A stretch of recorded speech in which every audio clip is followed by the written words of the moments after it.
Okay, time for some budge proof eyes. Now, the first step in having a budge proof eye makeup look is utilizing a good eyeshadow base or primer. This one's from NARS. It's a tinted smudge proof eyeshadow base in the shade medium. They have multiple colors in this primer. This one is great because it almost looks like a neutral concealer on my eyelids. It's going to help to, of course, neutralize any redness and discoloration that I have on my eyelids and cover up any visible veins, which I have all of. So this is going to be a great eyeshadow base and a great starting point for our budge proof eye makeup. Now I want you to take note in the application technique of applying this product. I'm using a fluffy brush, but I'm not blending it back and forth like you typically would while using a fluffy brush. I'm really packing this and patting it into my skin and really making sure that it is sticking to every area of the eyelid. And then once I get to the outer corners of this eye makeup base, I'm really blending it out with that fluffy brush. So making sure that it's blending seamlessly into the rest of our makeup that's already applied. This primer is great if you have more oily eyelids like myself. That tends to really crease eye makeup and powder eyeshadows throughout the day. So this is going to help to really balance the oil production on our eyelids and really keep our eyelids looking nice and smooth throughout the day. Now, you still want to lock this into place because it is a liquid. And of course, the rule is if you want your makeup to last all day, no matter what you're applying, if you're applying a liquid, make sure you're setting it with a powder. So that's exactly what I'm doing here. I'm just pressing onto my eyelids the Charlotte Tilbury Airbrush Finishing Powder in the shade Fair. Using another blending brush, this is from BK Beauty, I'm just pressing that onto the eyelid and making sure that every bit of that eyeshadow base is thoroughly set. Now, since my foundation is already on, including my blush, my concealer, all that good stuff, I'm going in with a little extra bit of powder on a powder puff, and I'm lining this up to basically where I want my eyeshadow to stop. So this is gonna act like an invisible guide as to where I'm going to stop my eyeshadow application. Now, taking one of my favorite eyeshadow palettes at the moment, this is the BK Beauty True Beauty palette. I'm using this warm tone shadow called Grace and blending this all across my crease, using it as a transitional shade for the rest of my eye makeup to go on top. So blending back and forth. Now this is where you could blend per usual because our base underneath is fully locked down and secure. So you don't have to worry too much about disrupting that base underneath with your blending. So I'm just going back and forth, really making sure that that shadow is sticking into place. Now switching to a smaller brush, this one's from Zoeva, and dipping into a neutral medium tone brown in the palette. That's the shade Love. And going over that first shade, just building up the intensity as I go. And I want to point out, of course, you could use any of these techniques with whatever shadow colors that you choose. I'm just choosing a nice neutral eye makeup look just to show off this technique. I'm tucking this brush tightly into the inner socket of my eye and then blending all across my crease, building up the intensity as I want it, and then softly blending it out towards my temple. And since I have that little bit of visible powder underneath, as you can see, it's really giving me a visual guide as to where I want to stop this eye makeup. The other benefit of using this powder technique is it's going to catch any excess fallout when you're applying your eyeshadow and when you're blending it out. So like I mentioned earlier, if you're starting with your face makeup on first and then you're doing your eyeshadow after, this is a great technique to utilize to make sure that that eyeshadow application does not disrupt or ruin your perfectly applied foundation. Now dipping into a deeper shade in the palette, it's the shade Beauty, using that same Zoeva brush and just blending this into the outer portion of my eye, just slowly building up the intensity that I'm looking for. This, of course, is also going to just create a little more depth in our eyeshadow look. Now, the great thing of this eyeshadow look is I know it's not going to go anywhere throughout the day. So I could wear this from morning till night and it's not going to crease, it's not going to smudge or run or even move because we have such a secure base underneath. Okay, moving on to our eyelid color, I'm switching to a 239 brush from MAC, which is a great small flat packing brush. I'm packing on the shade Ambition onto one side of this brush, and then you can see that I'm coating it with MAC Fix Plus setting spray. Now the brush is not sopping wet, but it is definitely damp. And what this is going to do is give us maximum amount of grip with this eyeshadow. For example, if you were to use this eyeshadow dry on top of a very dry eyeshadow base, which is what we have on our eyelids right now with the primer and the powder that we placed on top, this wouldn't be as impactful. So by wetting it, it's giving us the maximum amount of grip, but it's also giving us the max amount of color payoff and metallic finish. So this is a great technique to utilize if you want just more pigmentation with your shimmer eyeshadows or your glitter eyeshadows. This is going to give it to you.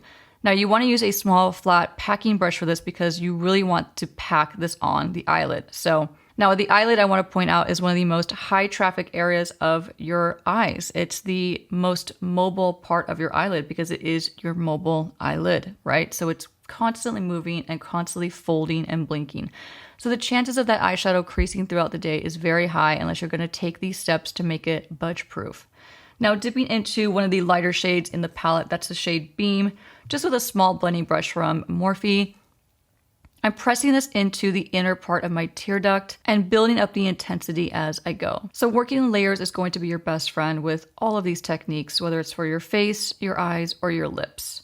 Now onto eyeliner. I'm using a waterproof eyeliner. This is from Persona Cosmetics. This eyeliner doesn't move on its own. So this is a great eyeliner when you're trying to do a budge proof makeup look. So when choosing an eyeliner for a budge proof eye makeup look, make sure you're choosing a long wear formula. Anything in the tile that says 24-hour, 12-hour, waterproof, sweatproof, you name it. Those are the kind of pencils you're going to want to gravitate towards.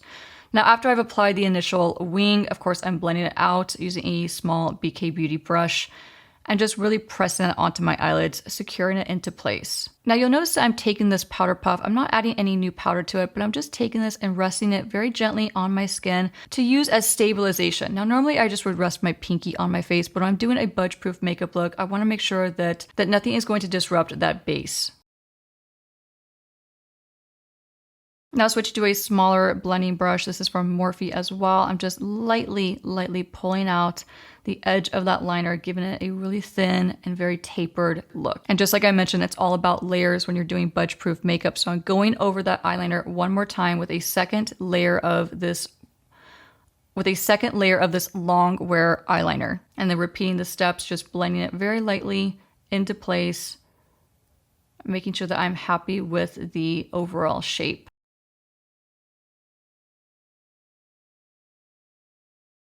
Going back to the same pencil, I'm tightlining the top lash line just to give my lashes a more thick appearance. Now dipping into the shade Queen in this palette, this is a really rich dark brown shadow.